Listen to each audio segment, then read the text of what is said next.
Evolutionists in the United States have confused priorities. I mean, kids score near the bottom in reading and math and science. I mean, you could say that Somalian students do worse, but generally the United States is behind practically every civilized country in education. People still send their kids to school, and that's largely because they don't know anything else to do with their kids. But when you have a majority of kids that aren't even literate, asking them to be scientifically literate is a bit of a leap, to be honest. An evolutionist himself said that most of biology proceeds independent of the theory of evolution. So why is this the issue that scientists want to push? I mean, isn't being able to do sums a little higher on the list of things that will be of practical benefit to Johnny? It's like worrying about the window dressings on your house when the foundation is crumbling. Some people say it's not possible to explain the world without evolution in billions of years. And my response generally is, have you tried? Really, have you tried? When you're stuck with an evolutionary worldview, it's very complicated to explain things like, well, we have placental mammals and marsupial mammals that look nearly identical to one another, but they're not supposed to be closely related. Dinosaurs are supposed to have died 70 million years ago, but we find bones with unfossilized tissue still there.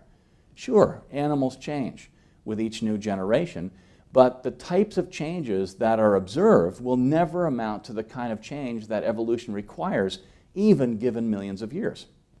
Mutations are supposed to generate new information to get life from a single cell to humans, but they're blowing away massive amounts of the human genome with each new generation.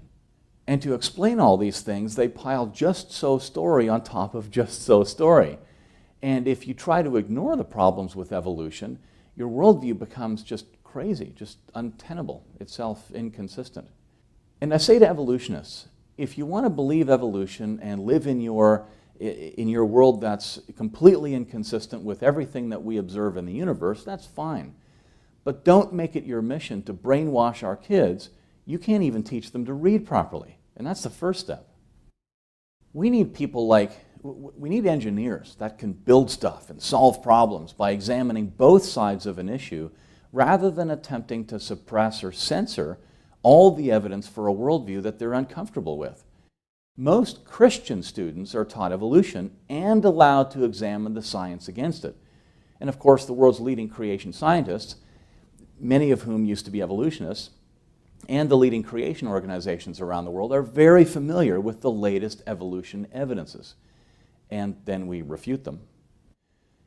It's great when evolutionists talk about science or have science programs for kids on TV that focus on things that are observable and repeatable that we all agree on.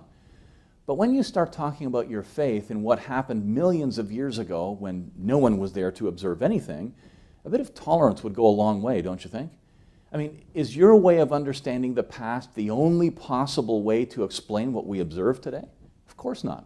I mean, what you believe happened millions of years ago isn't science. It's just a belief. It's just faith. It's faith in a particular version of history that's part of your worldview. You can't prove it to be true. You know, in another couple of centuries, that worldview, I'm sure, it just won't exist. Everyone will know the truth. So.